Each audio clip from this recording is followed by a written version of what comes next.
ॐ नमः सिद्धेभ्यः।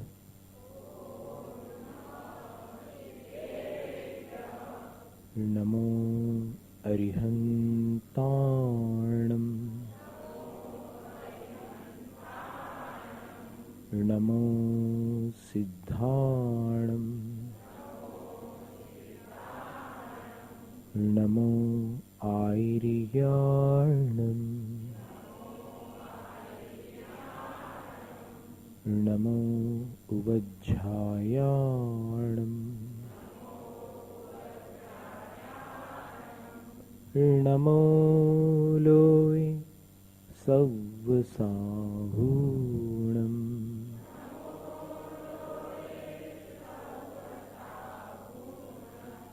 ईसु पंच नमो यारो।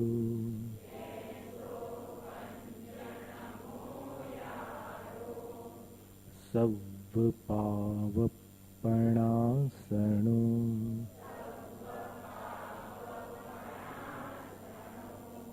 मंगलाणं च सव्वेसिं।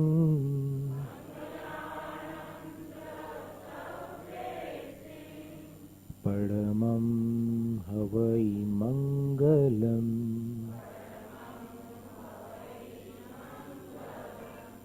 चत्तारि मंगलम्। अरहन्त मंगलम्। सिद्ध मंगलम्।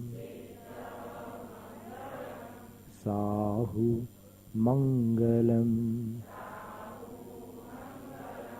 केवलिपण्णतो धम्मो मंगलम्।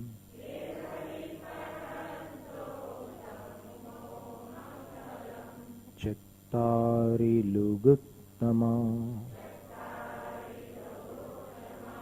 अरहन्त लुगुत्तमा। सिद्धलोगुत्तमा। साहुलोगुत्तमा। केवलिपण्णतो धम्मो लोगुत्तमा।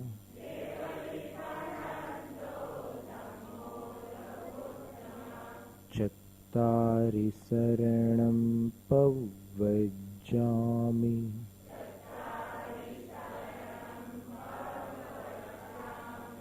अरहन्त शरणं पव्वजामि।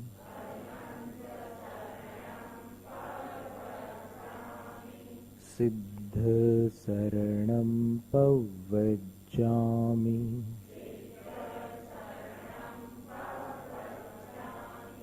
साहु शरणं पव्वजामि।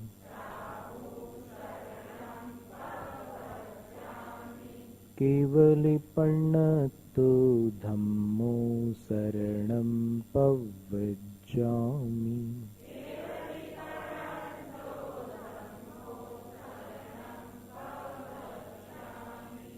परम पूज्य देवाधिदेव तीर्थंकर भगवान श्री महावीर स्वामी की जय। जिनवाणी माता की जय। आचार्य गुरु श्री विद्यासागर महाराज की जय।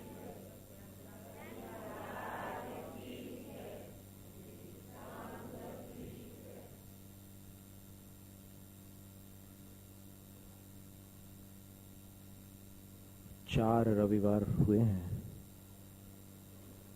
धर्म कथा का। यहाँ पर एक क्रम चल रहा है। धन्य कुमार चरित्र जिसका नाम है, और इसमें अपन मंदिर जी से मूर्तियों की चोरी से लेकर उस चोर के पाप का फल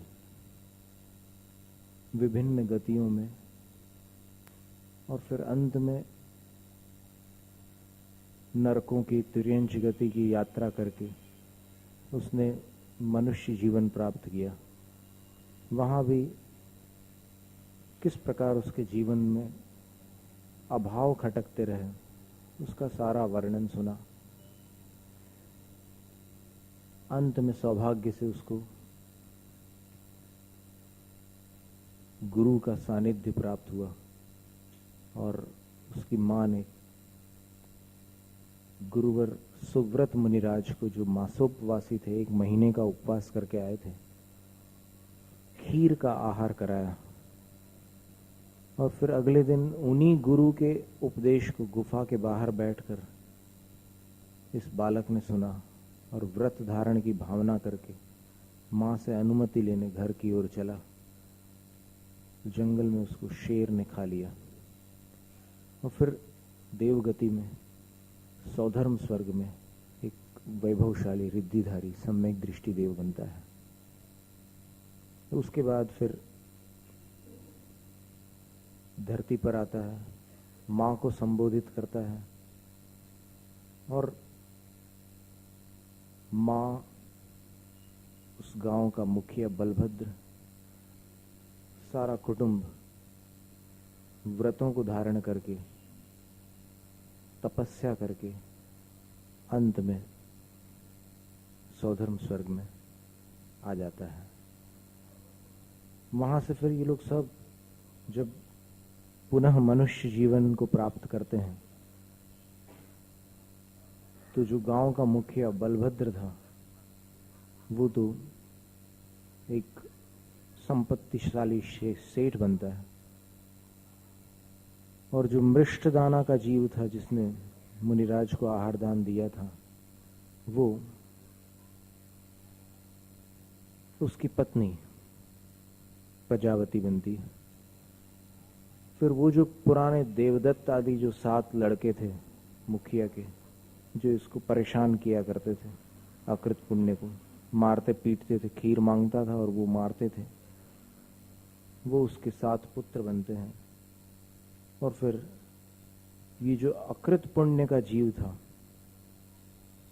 वो अंत में वहां स्वर्ग से आकर के इनका सबसे छोटा पुत्र धन्य कुमार बनता है।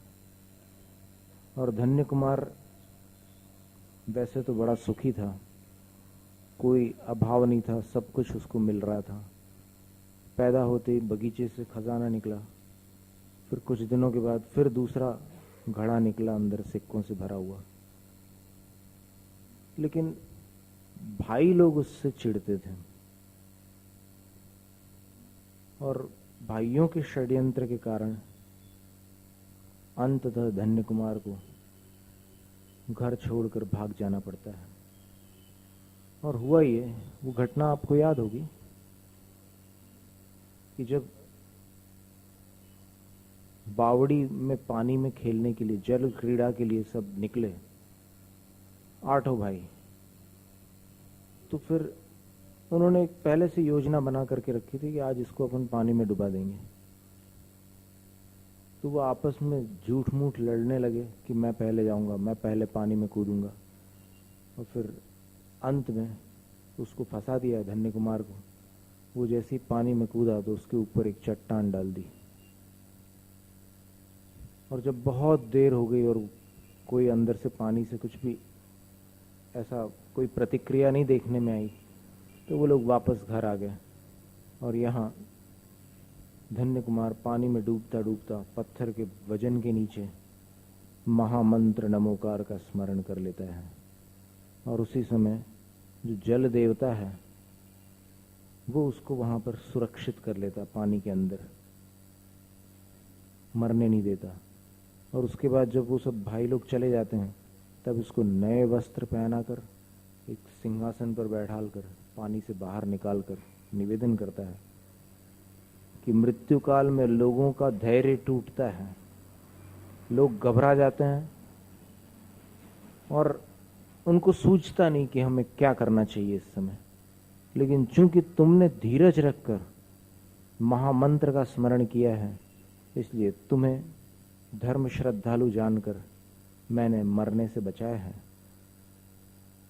और कभी भी तुम्हें कोई डरने की आवश्यकता नहीं है, क्योंकि जिसके हृदय में इतनी अटूट श्रद्धा है नमोकार मंत्र के प्रति कि मृत्यु जैसा संकट आ जाए तो भी बेधड़क नमोकार मंत्र का स्मरण हो हृदय में, उसकी सेवा में देवता लोग उपस्थित रहते हैं। इसलिए तुम्हें कभी भी चिंता करने की आवश्यकता नहीं है, और अब तुम्हें जहां भी जाना हो जा सकते हो। धन्य कुमार पहले सोचता है कि माँ के पास जाऊं, पर फिर लगता है कि नहीं, पड़ोसी दुश्मन हो तो घर वाले एक होकर उसका मुकाबला कर सकते हैं, घर में ही दुश्मन हो तो वहां रहना खतरे से खाली नहीं। इसलिए अब मैं घर नहीं जाऊंगा, क्योंकि मेरे भाइयों ने मुझे मारने का आज षड्यंत्र किया, इसलिए अब मैं वहां नहीं जाता। और राजगृह नगरी की तरफ निकल पड़ता है। रास्ते में कुछ घटनाएं होती है, मुनिराज से मिलन होता है। मुनिराज उसके पूर्व जन्मों का वर्णन करके उसको सारी बातें समझाते हैं, और धन्य कुमार अंत में आगे बढ़ता हुआ राजगृह नगरी में पहुंचता है, और जिस बगीचे में वो विश्राम करने के लिए लेटता है वो हरा भरा हो जाता है। बड़े लंबे समय तक सूखा था बगीचा, पर इसके आते ही साथ हरा भरा हो जाता है। तो वहाँ के पहरेदार तत्काल मालिक को सूचना देते हैं और इसको घेर कर खड़े हो जाते हैं, बातचीत करते हैं। इनकी बातचीत सुनकर धन्य कुमार की आंख खुलती है, पूछता है कि आप लोग मुझे घेर कर क्यों खड़े हो और क्या चर्चा कर रहे हो आप लोग। तो फिर वो लोग बताते हैं कि हम यहाँ के मालिक के सेवक हैं, और आप चलिए, मालिक ही सब कुछ बताएंगे आपको। तो फिर कुसुम दत्त नाम का जो वहाँ का मालिक था, वो उसको धन्य कुमार को बताता है कि हमारे यहाँ पर अकस्मात एक बार ये बगीचा उजड़ गया। बहुत हरा भरा बगीचा था ये शुरू में, लेकिन उजड़ गया। तो फिर मुझे आश्चर्य हुआ, मुझे लगा कि क्या कारण है कि मेरा बगीचा बिल्कुल उजड़ गया, इसमें न फूल लगते न फल लगते हैं, पेड़ पौधे सब सूखे हुए हैं, क्या कारण हो गया।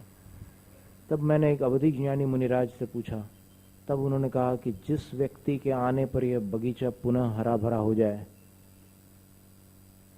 बस वही तुम्हारा जमाई होगा। जमाई का अर्थ मालूम है आपको? जामाता दशमो ग्रह। नौ ग्रह तो आसमान में विख्यात है, ज्योतिष शास्त्र में कहते हैं ना, सूर्य चंद्र राहु केतु बुध गुरु शुक्र मंगल शनि, ये 9 ग्रह तो प्रसिद्ध है। जामाता दशमो ग्रह, जमाई होता है वो 10वां ग्रह होता है बोले, तो वो तुम्हारा जमाई बनेगा। लेकिन यहाँ पर 10वें ग्रह वाली वो खतरनाक बात नहीं थी, सिर्फ एक शुभ संकेत था, एक भविष्यवाणी थी। तो फिर मैं आपका स्वागत करता हूँ, आइए। और फिर खूब अच्छे से उसको अपने घर में रखता है। धन्य कुमार भी वहीं रखता है। बोले कि मैं तो राजगीर नगरी घूमने आया। बोले तुम ठहरना यहाँ पर, घूमते रहना फिर जब भी जहाँ घूमना हो तो। और धन्य कुमार जहां जहां घूमने जाता वहां वहां लाभान्वित होता है। मुनिराज के वचन स्मरण में आते हैं कि मैंने पूर्व जन्म में दान की अनुमोदना की थी, मुनिराज के आहार दान की मैंने हृदय से प्रसन्नता पूर्वक अनुमोदना की थी, तो उसका परिणाम मुझे ये मिला है। और मुनिराज ने ये भी कहा था कि कभी भी अवसर मिले तो दान पूजा से पीछे मत हटना। जिस गृहस्थ के घर साधु के चरण नहीं पड़ते उसका गृहस्थाश्रम पत्थर की नाव है। पत्थर की नाव पानी में नहीं तैरती, वो गृहस्थ जीवन उसको संसार में डुबाने वाला है। और साधु के चरण जहां पड़ते हैं, आचार्य जयसेन स्वामी ने समय सार, प्रवचन सार, पंचास्तिकाय की टीका लिखी है। आचार्य जयसेन स्वामी कहते हैं कि जिसके घर साधु के चरण पड़ते हैं उसको साधु से भेद और अभेद रत्नत्रय की जानकारी मिलती है, और आत्मकल्याण का मार्ग उसकी समझ में आता है, उसका रास्ता प्रशस्त होता है। तो धन्य कुमार जहां जहां जाता था लाभ होता था। उसने राजकुमारों को भी पराजित कर दिया, एक बार खेल खेल में राजकुमारों को भी पराजित कर दिया। तो श्रेणिक राजा का एक पुत्र था, जो उसकी जो पटरानी तो चेलना थी, लेकिन पहली जो रानी थी नंदश्री जिसका नाम था, उसका बेटा था अभय कुमार। और अभय कुमार की जिनको कथा पता हो तो वो असाधारण बुद्धिमान था। कोई भी सवाल उसके सामने रख दो, टेढ़े से टेढ़ा सवाल, वो बस ऐसे चुटकी बजाते हुए बस इतनी सी बात फटाक से उसका समाधान कर देता था। एक बार राजा श्रेणिक ने खबर भेजी कि मेरे हाथी का वजन निकालो बोले, तो उस टाइम ये धर्म कांटा और कोई ऐसे दूसरे आधुनिक साधन नहीं थे, लेकिन अभय कुमार ने उसका वजन निकाल के बता दिया। कैसे बताया? तो उसने एक नाव में, बड़ी नाव ली और तालाब के अंदर हाथी को उस नाव पर चढ़ा करके धकेल दिया नाव। अब नाव जितनी डूबी पानी में, पूरी नहीं डूबी नाव, तो अच्छी नाव थी, तो उसमें ऐसे निशान लगवा दिया, पानी यहां तक के आया। फिर हाथी को बाहर निकलवाया और उसके अंदर पत्थर भरवा दिए। जब उस निशान तक पानी दोबारा आ गया, उन पत्थरों को तौलवा दिया, यानी उन पत्थरों को तराजू से तुलवा दिया, तो फिर वो हाथी का वजन आ गया। ऐसे बड़े बड़े विचित्र प्रश्नों के समाधान उसने अकेले बिल्कुल चुटकी बजाते बजाते कर दिए थे। उस अभय कुमार को धन्य कुमार से ईर्ष्या हो गई। क्या होता है कि जब भी कोई बड़ा व्यक्ति अपने से छोटे को थोड़ा आगे बढ़ता देखता है तो उसके अंदर जलन पैदा हो जाती है, और उसका परिणाम ये निकला कि अभय कुमार उससे चिढ़ता था। और वो जो पुष्पावती थी, कुसुम दत्त की बेटी, वो रानी की जो बेटी थी गुणवती, राजा श्रेणिक की पुत्री थी, उसकी सहेली थी। तो गुणवती से भी धन्य कुमार के बारे में जब चर्चा होती थी तो गुणवती को लगता था कि मेरा भविष्य भी ऐसे ही धन्य कुमार जैसे वर मुझे प्राप्त हो जाए, ऐसे कि उसके मन में कुछ कल्पनाएं होती रहती थी। देखना जरा आवाज।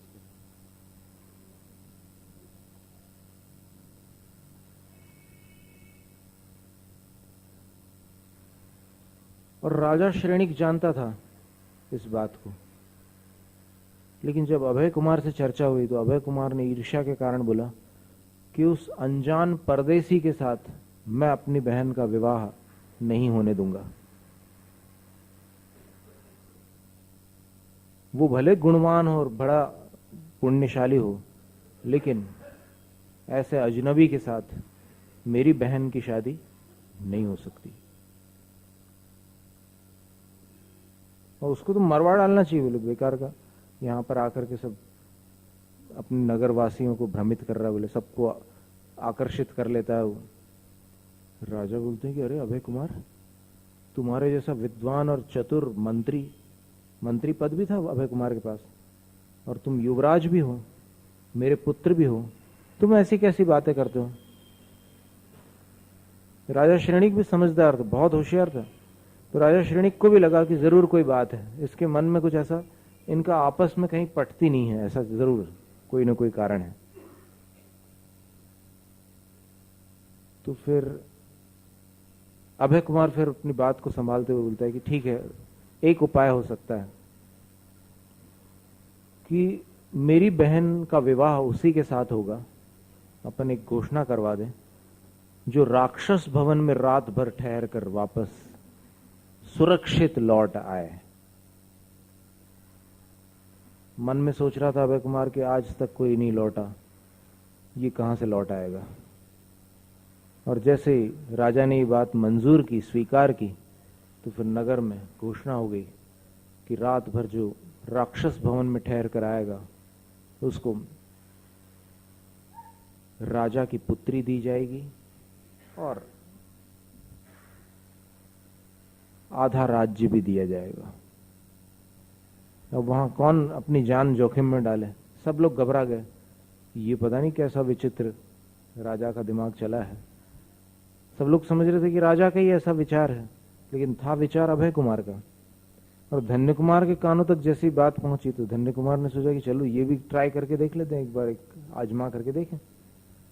धन्य कुमार तैयार हो गया। जैसे ही धन्य कुमार तैयार हुआ तो जितने लोगों के उसके साथ संबंध होने वाले थे यानी जिन्होंने मतलब ठान लिया था, शालिभद्र ने सोच लिया था कि मेरी बहन की शादी इसके साथ होगी, और फिर वो जो 3000 सिक्के वाला जो सेठ था उसने भी ऐसे ही सोचा था कि वो तो घोषित था कि उसकी पुत्री का विवाह धन्य कुमार से ही होगा। और फिर वो जो कुसुमदत्त था उसको भी मालूम था, अवधि ज्ञानी मुनि ने कहा था कि तुम्हारी बेटी की शादी इसी के साथ होगी। तो ऐसे जितने रिश्ते बने थे उन सब कन्याओं ने मन में विचार कर लिया कि यदि वो लौट करके नहीं आए तो फिर या तो हम अपने प्राण त्याग देंगी या फिर दीक्षा ले लेंगी। ऐसा कुछ विचार उन्होंने कर लिया था। और धन्य कुमार जब जा रहा था तो बहुत लोग मना कर रहे थे कि तुम क्यों इन बातों में आ रहे हो, क्या करना है राज्य से और फिर क्या करना है राजकुमारी से। बोले जीवन हो तो सब कुछ है। धन्य कुमार बोले कि तुम चिंता मत करो, कुछ भी नहीं होने वाला, तुम लोग व्यर्थ में क्यों चिंता करते हो। लेकिन उनमें से कुछ लोगों की आंखों में आंसू थे। तो धन्य कुमार बोलता है कि दुर्घटना के पहले ही आप लोग रो रहे, कैसे विचित्र लोग। बोले अभी कुछ भी नहीं हुआ और फिर आप लोग आंसू बहा रहे हैं। तब फिर वो लोग रोते रोते बोलते हैं कि आज तक कोई लौट करके नहीं आया, इसलिए हमें बहुत घबराहट हो रही है और संदेह के कारण हम लोग। बोले कि अभी मैं तुम्हारे सामने जीवित खड़ा हूं और मैं सुबह फिर मिलूंगा तुमसे, तुम काहे के लिए घबराते हो। तो फिर खैर भरे मन से सब लोग धन्य कुमार को वहां विदा करते हैं। और वो लोग जब देखते रहते हैं, थोड़ी दूर तक धन्य कुमार आगे चला जाता, अंधेरा हो ढल ही गया था, दिन ढल ही गया था। और फिर ये लोग सब दुखी मन से वापस लौटते हैं। धन्य कुमार राक्षस भवन की तरफ आगे बढ़ता है और राक्षस भवन की तरफ बिल्कुल सन्नाटा था, कोई आवाज नहीं। और जब आगे बढ़ता है वहां देखता है कि बहुत सारे जाले लगे हुए हैं, बहुत सारे चमगादड़, जो एक पक्षी जैसा होता है प्राणी, चामा चिड़ियों। तो सब देखते देखते धन्य कुमार आगे बढ़ता है। और फिर उसके मन में वो बात स्मरण में थी कि राजा का ऐसा निर्देश है कि जो ये रात भर यहां पर ठहर कर आएगा उसको आधा राज्य और राजकुमारी दी जाएगी। तो ठीक है, इस स्थान में जैसा भी हो स्थान, मुझे रात भर इसके अंदर जाना है, अंदर ठहरना है। तो फिर वो दरवाजा खोलने की कोशिश करता है। दरवाजा बहुत जमाने से बंद था, जंग लगे हुए उसके किवाड़ थे। और फिर पहले हिलाने की कोशिश करता है। अंदर वास्तव में एक राक्षस रहता था। जैन शास्त्रों के अनुसार राक्षस देवों का एक भेद है और राक्षस नरभक्षी अथवा रक्तपान करने वाले अथवा कुरूप आकृति वाले, डरावने और बहुत खूंखार प्रकृति के, ये सारे विशेषण जो लोक में प्रचलित है, शास्त्रों में बताया कि ऐसा कुछ भी नहीं है। यदि उनको कषाय आ जाती है, यदि वो किसी को परेशान करना चाहते हैं तो वो अपना डरावना रूप बना सकते हैं, लेकिन उनका जो मूल रूप होता है वो सर्वांग सुंदर देवों का रूप होता है। तो जब राक्षस देव को ऐसा एहसास हुआ कि कोई बाहर है द्वार के, तो वो अंदर से आवाज, भयंकर आवाज में पूछता, कौन है। तो धन्य कुमार ऐसे दरवाजे को धकेलता हुआ कहता है कि मैं धन्य कुमार हूं। राक्षस एकदम धन्य कुमार का नाम सुनते ही आश्चर्यचकित हो जाता है और फिर मन ही मन विचार करता है कि इतने लंबे समय से मैं इस भवन की जो रक्षा कर रहा हूं, मेरे इंद्र ने कहा था कि इस भवन की रक्षा करते रहना, धन्य कुमार के सिवाय अगर कोई आए तो उसको ठिकाने लगा देना। बोले तो राक्षस एकदम स्वागत करता, आओ आओ आओ। बोले कि आपके लिए तो मैंने यहां पर कितने लोगों को ठिकाने लगा दिया, आप आओ, अंदर आओ, आपका स्वागत है। तो धन्य कुमार ऐसे देखता है तो उसकी आभा थी उस देव की, और फिर खूब अच्छे से अंदर एक बढ़िया आसन दे करके बैठालता है। धन्य कुमार कहता है कि मैं शाम को सामायिक करता हूँ, गुरुजी से मैं मिल करके आया था, उन्होंने कहा था कि दिन भर कुछ भी करते रहो लेकिन शाम को दिन ढलते समय सामायिक अवश्य करना। तो मैं सामायिक करता हूँ, इसलिए अभी मैं पहले सामायिक करूंगा, फिर बाद में जो भी आपको चर्चा करना हो करना। तो वहां पर उस आसन पर बैठ करके धन्य कुमार सामायिक करता है।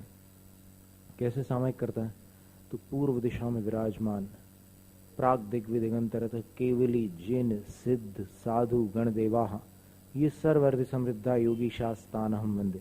जितने भी पंच परमेष्ठी हैं पूर्व दिशा में, और फिर विदिगंतरतः पूर्व दिशा के आजू बाजू की दिशाएं होती है, दाहिनी तरफ आग्नेय दिशा होती है, तो वहां इन दिशाओं में विराजमान जो पांचों परमेष्ठी हैं उन सबको मैं नमस्कार करते हुए सामायिक का संकल्प लेता हूं। सामायिक में मैं 5 पापों का पूर्णतः त्याग करता हूं और आर्त रौद्र ध्यान का भी त्याग करता हूं। समता धारण करूंगा सब जीवों के प्रति, संयम के प्रति प्रशस्त भावना रखूंगा। फिर दक्षिण दिशा की तरफ, दक्षिण दिग्विदिगंतरतः केवल जिन सिद्ध साधु गण देवा ये सर्वर्धि समृद्धा योगी शास्तान हम वंदे। दक्षिण दिशा में विराजमान पांचों परमेष्ठी और उसकी जो विदिशा है, दक्षिण के आगे कौन सी है? नैऋत्य।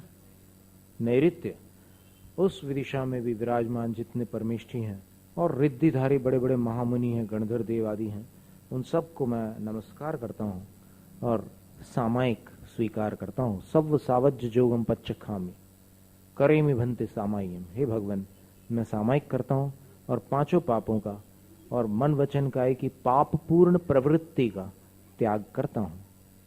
इसके बाद फिर और जो आगे की दिशा है पश्चिम, ये क्या है कि सामायिक करते समय इस प्रकार दिशाओं का क्रम जो चलता है, पूर्व दिशा, फिर उसके दाहिनी तरफ दक्षिण दिशा, दक्षिण से दाहिनी तरफ पश्चिम दिशा और पश्चिम से दाहिनी तरफ उत्तर दिशा, इस क्रम से परमेष्ठियों की वंदना की जाती है। इस वंदन विधि को दिग्वंदना कहते हैं। दिग्वंदना। तो पश्चिम दिग्विदिगंतरतः केवल जिन सिद्ध साधु गण देवा ये सर्वर्धि समृद्धा योगी शास्तान हम वंदे। तो पश्चिम दिशा और वायव्य दिशा में विराजमान पांचों परमेष्ठियों के लिए और रिद्धिधारी महान साधुओं को नमस्कार करके मैं सामायिक स्वीकार करता हूं। फिर वहां से उत्तर दिशा आती है। पश्चिम के बाद कौन सी दिशा है? उत्तर दिशा। दाहिनी ओर मुड़ोगे तो उत्तर दिग्विदिगंतरतः केवल जिन सिद्ध साधु गण देवा ये सर्वर्धि समृद्धा योगी शास्तान हम वंदे। और उत्तर दिशा के बाजू वाली जो दिशा है उसका नाम है ईशान दिशा। ईशान दिशा अंतिम दिशा है। पहली दिशा पूर्व है और अंतिम दिशा जो है ईशान दिशा है।